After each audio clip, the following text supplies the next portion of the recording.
Hello बच्चों, मैं स्मिता विजयवान स्वागत करती हूँ आपका आईसीटी वर्चुअल क्लासरूम में।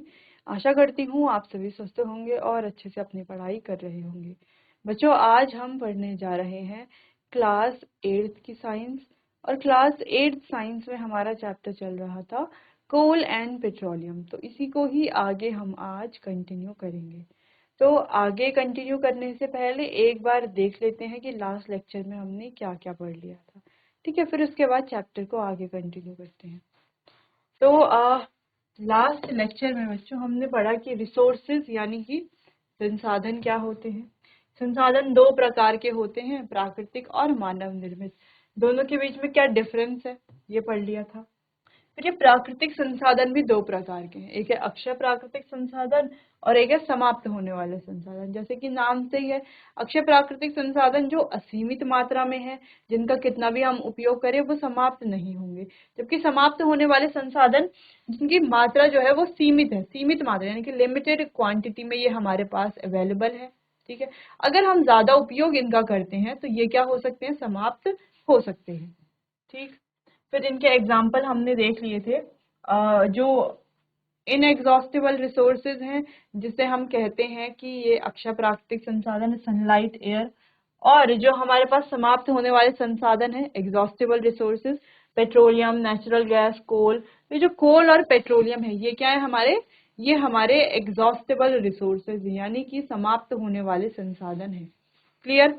चलो, फिर हमने बात की जो नेचुरल रिसोर्सेज है, जैसे कि कोल, पेट्रोलियम, नेचुरल गैस।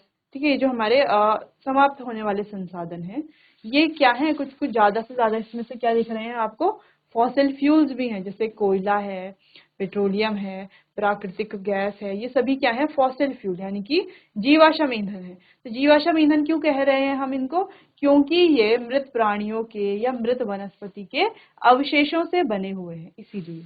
ठीक है, फिर हमने कोल के बारे में बात की कि कोल का कैसे इसका उपयोग भोजन पकाने के लिए, रेलवे इंजन्स में, बड़ी बड़ी इंडस्ट्रीज में, थर्मल पावर प्लांट में इसका उपयोग किया जाता है। ठीक है, इसके तीन उत्पाद हैं, कोल, कोल गैस और कोल tar। ठीक, चलो, फिर कोल की स्टोरी हमने पढ़ ली थी कि 300 मिलियन वर्ष पूर्व पृथ्वी पर निचले जलीय क्षेत्रों में घने वन थे। किसी बाढ़ जैसी प्राकृतिक आपदा के कारण ये मृदा में दब गए। धीरे धीरे इनके ऊपर और मृदा आती गई, ये गहराई में जाते गए। गहराई में जाते गए तो ये कंप्रेस होते गए यानी कि संपीड़ित होते हो गए। जैसे जैसे और गहराई में जाते गए इनका टेम्परेचर और प्रेशर भी बढ़ा। टेम्परेचर और प्रेशर बढ़ने पर धीरे धीरे ये जो मृत वनस्पति थी कोयले में परिवर्तित हो गई। और इस प्रोसेस को कहा जाता है कार्बोनाइजेशन। ठीक है, कार्बोनाइजेशन यानी कि कार्बनीकरण अभिक्रिया। चलो, अब कोल के बारे में कुछ और चीजें। कोल कंटेन्स मेनली कार्बन। अब कोल में क्या होता है, मुख्य रूप से, मुख्यतः क्या होता है, कार्बन ही होता है। The slow process of conversion of dead vegetation into coal is called carbonisation. और ये धीमा प्रक्रम है, स्लो प्रोसेस है, जिसमें मृत वनस्पति धीरे धीरे कोयले में परिवर्तित हो रही है, इसे कहा जाता है कार्बोनाइजेशन या आप कहो कार्बनीकरण। ठीक है, since it was formed from the remains of vegetation, coal is also called fossil fuel। और कोल को फॉसिल फ्यूल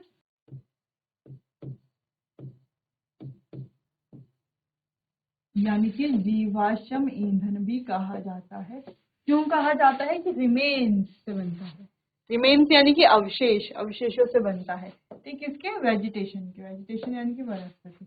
फिर व्हेन हीटेड इन एयर, जब इसे एयर में हीट किया जाता है तो कोल बर्न होता है और प्रोड्यूस करता है मेनली कार्बन डाइऑक्साइड गैस। यहाँ पर कहा जा रहा है कि कार्बन को जब बर्न किया जाता है, और ये कंबशन ऑफ फ्लेम में हमने पढ़ा है कि जब भी बर्निंग की प्रोसेस होगी तो ऑक्सीजन की प्रेजेंस में होगी। तो जब इसे बर्न किया जाता है तो ये बनाता है कार्बन डाइऑक्साइड गैस। ठीक है, कार्बन डाइऑक्साइड गैस। अच्छा, ये तब बनाता है जब ऑक्सीजन इसे क्या मिल रही है, पूर्ण मात्रा में मिल रही है। ठीक है, अच्छे से ऑक्सीजन मिल रही है तो ये कर रहा है कंप्लीट कंबशन और फॉर्मेशन हो रही है कार्बन डाइऑक्साइड गैस की। अच्छा, केस ऐसा भी हो सकता है कि कार्बन मोनोऑक्साइड गैस फॉर्म हो।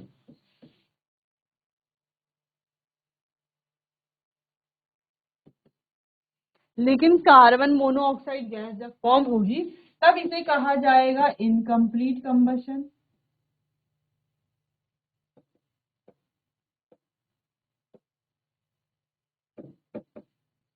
यानी कि अपूर्ण दहन।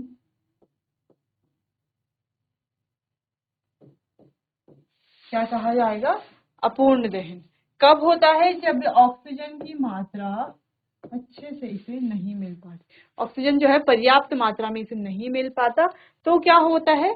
अपूर्ण दहन और कार्बन मोनोऑक्साइड गैस बनती है। जब ऑक्सीजन इसे पर्याप्त मात्रा में मिल रहा है तो होता है कंप्लीट कंबशन और फॉर्मेशन होती है कार्बन डाइऑक्साइड गैस की। ठीक है, तो सिंपल हमें ध्यान रखना है, कोयले को जब हीट करेंगे एयर में तो कार्बन डाइऑक्साइड गैस प्रोड्यूस होती है, कार्बन मोनोऑक्साइड भी हो सकती है अगर ऑक्सीजन पर्याप्त मात्रा में नहीं है। क्लियर है? नोट करो इतना।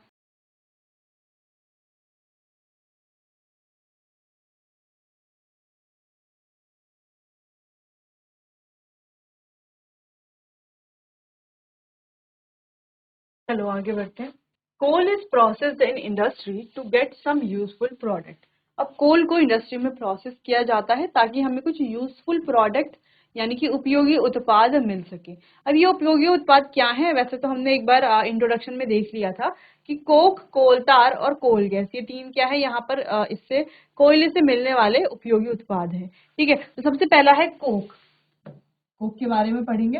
अच्छा, कोक यहाँ पर आप देख भी सकते हो। ठीक है, ये इमेज में जैसा आपको दिख रहा है वैसे आप इसकी फिजिकल प्रॉपर्टी लिख लो, कुछ यूजेस लिख लो, तो कोक के बारे में इतना इनफ होगा।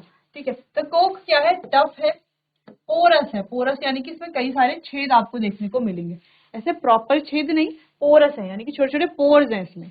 ठीक है, एंड ब्लैक सब्सटेंस, और क्या है? काले रंग का पदार्थ है।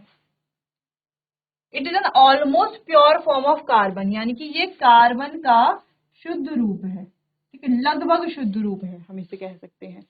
ठीक है, Coke is used in the manufacture of steel and in the extraction of many metals. तो कोल को स्टील मैन्युफैक्चर यानी कि इस्पात के निर्माण में इसका उपयोग किया जाता है, और धातुओं के निष्कर्षण के लिए भी इसका उपयोग किया जाता है। किसका? कोक का। तो कोक के यूजेस हमने देख लिए। ये क्या है? कोक के यूजेस। यूजेस क्या है? इस्पात का निर्माण करना और मेटल्स का या हम कहें धातुओं का निष्कर्षण करना। बाकी कैसा है? ये टफ है, पोरस है, ब्लैक सब्सटेंस है। तो इतना इनफ है कोल के बारे में, सॉरी कोक के बारे में। क्लियर? तो अब आप जान चुके हैं कोक। और है क्या? ये सॉलिड फॉर्म में होता है। ठीक है, चलिए तो इतना आप नोट कर लीजिए।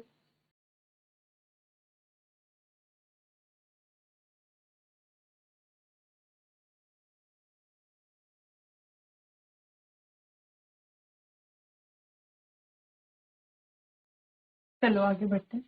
अगला है कोलतार। कोलतार के बारे में पढ़ते हैं। ये एक काला यानी कि काले रंग का पदार्थ है, गाढ़ा तरल है। ठीक है, जिसमें अप्रिय गंध होती है यानी कि अनप्लीजेंट स्मेल इसकी है। यह लगभग 200 पदार्थों का मिश्रण है। तो लगभग 200 पदार्थों का मिश्रण ये है। अगला, कोलतार से प्राप्त उत्पादों का उपयोग रंगों में, से जो उत्पाद मिलते हैं कोलतार से भी और भी उत्पाद मिलते हैं जिनका उपयोग रंगों में, दवाओं में, पेंट में, इत्र में शुरुआती सामग्री के रूप में किया जाता है। ठीक है, तो ये बात हो गई कोलतार की। अब कोलतार को थोड़ा और यहाँ पर लिखा हुआ है कि ब्लैक यानी कि काले रंग का, गाढ़ा, और इसकी जो गंध है वो कैसी? अप्रिय है। लगभग 200 पदार्थों का मिश्रण है। और कोलतार से हमें क्या ऑब्टेन होता है? सिंथेटिक डाइज, ठीक है, drugs, explosive, perfumes, roofing materials, paint, ये सभी मिलते हैं। ठीक है, इनके लिए एज अ शुरुआती पदार्थ के रूप में इसका उपयोग किया जाता है। फिर नैप्थलीन बॉल्स। नैप्थलीन को कहा जाता है बच्चों कपूर। आपने देखा होगा इस तरीके से गोल गोल होते हैं। ठीक है, कपूर के गोले। ठीक है, अब ये कपूर के ये जो कपूर के बॉल्स हैं या नैप्थलीन बॉल्स इन्हें कहा जाता है, तो ये इंसेक्ट्स को रिपेल करने के काम आता है। Insect repel, use to repel moth and other insect. Repel करने का मतलब है भगाना। तो जो कीड़े हैं, मकोड़े हैं, अलग अलग मॉथ हैं, इंसेक्ट हैं, उन सभी को ये भगाता है ये कपूर, जो इसकी स्मेल होती है। ऑल्सो ऑब्टेन फ्रॉम कोलतार, इसे भी कोलतार से ये मिलता है, कोलतार से ऑब्टेन होता है। ठीक है। अब आपको ध्यान रखना है, ये जो नैप्थलीन बॉल्स है, इनका उपयोग हम अपने घरों में, रजाइयों में, है ना, इनको डाल देते हैं। जैसे हम अभी गर्मियां आने वाली हैं तो सर्दियों के कपड़ों को हम संभालते हैं, ठीक है, अपने बेड में, अलमीरा में, जहां भी स्टोर करके हम रखते हैं। तो ऐसे ही नहीं रखते हैं ना, उसमें जो है वो कपूर की गोलियां डालते हैं, व्हाइट कलर की, अब कलरफुल भी आने लग गई हैं तो अलग अलग कलर की भी होती हैं, उन्हें डाला जाता है। अब क्यों डाला जाता है? क्योंकि वो क्या करता है कि ये जो नैप्थलीन बॉल्स हैं, इसकी जो स्मेल है तो ये काफी डिफरेंट होती है और अनप्लीजेंट सी होती है, ठीक है। तो जो भी इंसेक्ट है, मॉथ है, ये इससे क्या होते हैं, इसकी स्मेल से रिपेल होते हैं, यानी कि भाग जाते हैं। तो इंसेक्ट को, मॉथ्स को, ठीक है, इन सभी को अपने कपड़ों से या अपने किसी भी ऑब्जेक्ट से अगर हमें दूर रखना है तो वहां पर हम कपूर का उपयोग करते हैं। और ये किसका प्रोडक्ट है? ये कोलतार का प्रोडक्ट है, ठीक है, कोलतार से हमें ये ऑब्टेन होता है। क्लियर है इतना? चलो, इतना आप नोट कर लीजिए और ध्यान रखना है आपको कि लगभग 200 पदार्थों का मिश्रण ये है, ठीक है, नोट कीजिए इतना।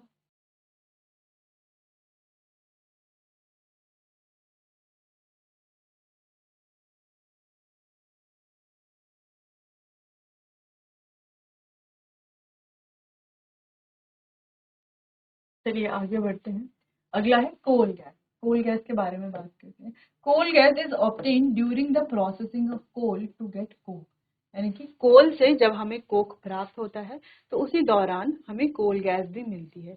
ये कोल गैस वहीं आसपास की इंडस्ट्रीज में भेजी जाती है और वहां पर एज अ फ्यूल इसका उपयोग किया जाता है। It is use as a fuel in many industries situated near the coal processing plant. ये जो कोल प्रोसेसिंग प्लांट है, जहां पर कोल की प्रोसेसिंग की जा रही है, कोक बनाई जा रही है कोल से, तो कोल से कोक बनाते दौरान, कोक बनाने के दौरान हमें जो है कोल गैस मिलती है। और ये जो कोल गैस है, ये कोल गैस यही कोल प्रोसेसिंग प्लांट के आसपास की जो इंडस्ट्रीज है वहां पर एज अ फ्यूल के रूप में यूज की जाती है, ठीक है, ईंधन के रूप में यूज की जाती है।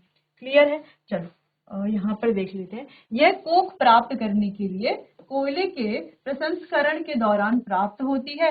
इसका उपयोग कोयला प्रसंस्करण संयंत्रों के पास स्थित कई उद्योगों में ईंधन के रूप में किया जाता है, ठीक है। बस ध्यान रखना है आपको, कोक से, यानी कि कोल से जब कोक प्राप्त होता है उसी दौरान क्या निकलती है? कोल गैस भी प्राप्त होती है। क्लियर है? चलो नोट करो इतना।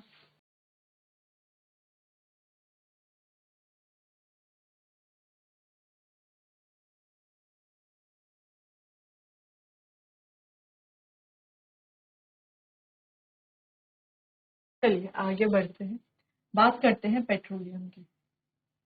Petroleum is used as a fuel in light automobiles such as motorcycles, scooters and car. तो पेट्रोल जो है, पेट्रोलियम से देखो हमें दो चीजें मिल रही हैं, पेट्रोल और डीजल। अच्छा, केवल दो ही चीजें मिल रही हैं? नहीं, बहुत सारे चीजें हमें पेट्रोलियम से मिलती है, बहुत सारे कंपोनेंट्स इसके होते हैं। फिलहाल हम पेट्रोल और डीजल की बात कर रहे हैं। तो पेट्रोल का उपयोग किया जाता है हल्के स्वचालित वाहनों में, ठीक है, लाइट ऑटोमोबाइल, हल्के स्वचालित वाहनों में इसके रूप में, एक ईंधन के रूप में, जैसे कि कार है, स्कूटर है, साइकिल है, ये सारे। बाकी डीजल, डीजल का उपयोग किया जाता है भारी मोटर वाहनों में, जैसे कि ट्रक हैं, ट्रैक्टर हैं, ठीक है, ये सभी डीजल पर ही चलते हैं।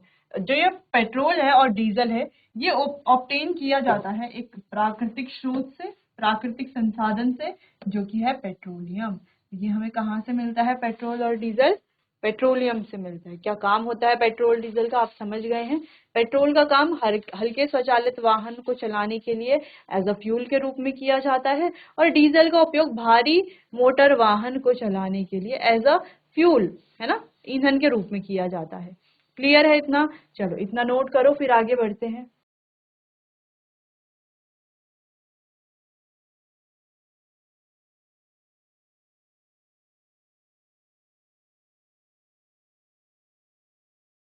चलिए आगे बढ़ते हैं, पेट्रोलियम के फॉर्मेशन के बारे में बात करते हैं कि कैसे पेट्रोलियम का फॉर्मेशन हुआ। जैसे हमने कोल की स्टोरी पढ़ी थी, वैसे ही हम पेट्रोलियम की स्टोरी भी पढ़ेंगे। चलिए, petroleum was formed from organisms living in the sea, यानी कि समुद्र में रहने वाले जीवों से ही पेट्रोलियम का फॉर्मेशन होता है, ठीक है। कैसे कैसे होता है? तो जब ये जो समुद्र में रहने वाले जो जीव हैं, ये जो ऑर्गेनिज्म है, जब ये मृत हो जाते हैं, ठीक है, जब ये मर जाते हैं या मृत हो जाते हैं तो इनकी जो ये बॉडीज होते हैं, मृत शरीर होते हैं, ये समुद्र के बॉटम में जाकर के यानी कि पेंदे में जाकर के सेटल हो जाते हैं।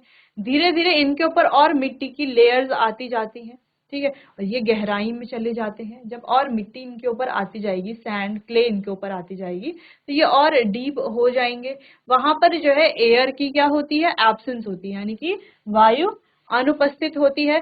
उच्च तापमान और उच्च दाब में धीरे धीरे ये जो मृत ऑर्गेनिज्म थे, मृत जीव थे, ये धीरे धीरे पेट्रोलियम और प्राकृतिक गैस में परिवर्तित हो जाते हैं, ठीक है। तो ये स्टोरी है। तो इनकी जो डेड बॉडी है, तो डेड बॉडी कहाँ सेटल हो जाती है, समुद्र के बॉटम में, और कवर हो जाती है बहुत सारी लेयर से, रेत की और क्ले की, ठीक है।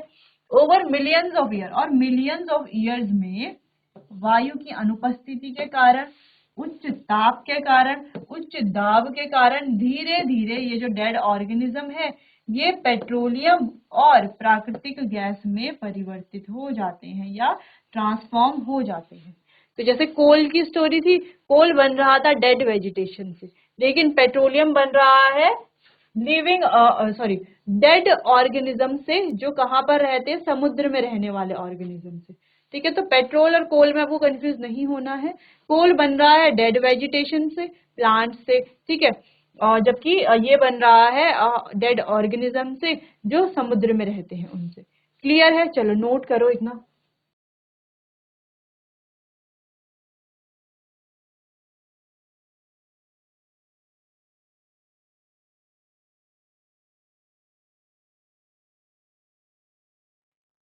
चलो, इस तरीके से आप देख सकते हैं यहाँ पर पेट्रोलियम डिपॉजिट होता है और नेचुरल गैस भी, ठीक है।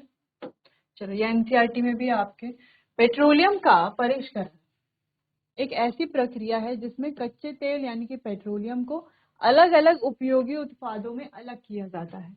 यह मुख्य रूप से प्रभाजी आसवन विधि द्वारा किया जाता है, जिसमें पेट्रोलियम को विभिन्न अलग अलग टेम्परेचर पर यानी कि विभिन्न तापमानों पर अलग अलग किया जाता है, जिससे पेट्रोल, डीजल, मिट्टी का तेल, ठीक है, स्नेहक तेल यानी कि लुब्रिकेटिंग ऑयल आदि प्राप्त होते हैं।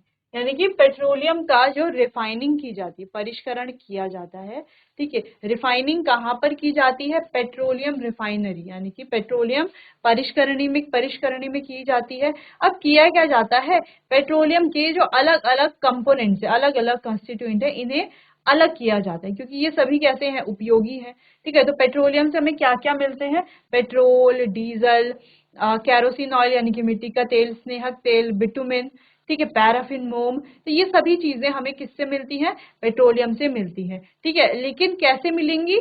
इसे जब पेट्रोलियम की रिफाइनिंग की जाएगी तब ये चीजें हमें, यानी कि तब ये जो इसके कंपोनेंट है तब ये अलग होंगे, तब ये पृथक होंगे। क्लियर? चलो इतना नोट करो।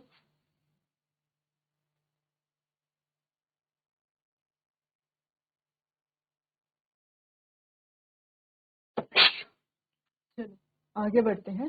पेट्रोलियम कैसा है? डार्क ऑयली लिक्विड होता है।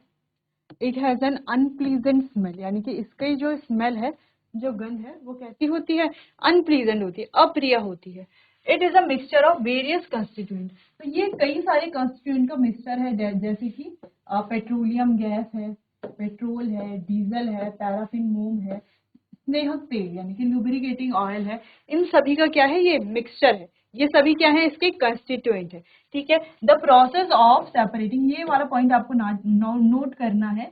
The process of separating the various constituent fractions of petroleum is known as refining. तो रिफाइनिंग क्या प्रोसेस है? जहां पर एक ऐसी प्रोसेस है जहां पर ये जो अलग अलग कंस्टिट्यूएंट है, इनके बारे में हमने बात की, इन्हें क्या किया जाता है? अलग किया जाता है, सेपरेट किया जाता है। इसे ही रिफाइनिंग कहा जाता है। It is carried out in petroleum refinery. और ये प्रोसेस की कहाँ पर जाती है? यानी कि ये जो अलग अलग कंस्टिट्यूएंट हैं इसमें मिले हुए, इन्हें अलग करने की ये जो प्रोसेस है, ये की जाती है पेट्रोलियम रिफाइनरी, जिसे हम पेट्रोलियम परिष्करणी भी बोलते हैं, जो कि कुछ इस तरीके से दिखाई देती है जैसे कि आप इमेज में देख पा रहे हो, ठीक है। तो यहाँ पर इन सभी को अलग अलग किया जाता है। क्लियर है इतना? तो आपको इसके जो वेरियस कंस्टिट्यूएंट है इनको ध्यान में रखना है, सेपरेट किया जाने की जो प्रोसेस है रिफाइनिंग कहते हैं, ये याद रखना है। किया कहाँ पर जाता है ये सेपरेशन, ये किया जाता है पेट्रोलियम रिफाइनरी में, ये भी आपको ध्यान रखना है। ठीक है, चलिए नोट कीजिए इतना।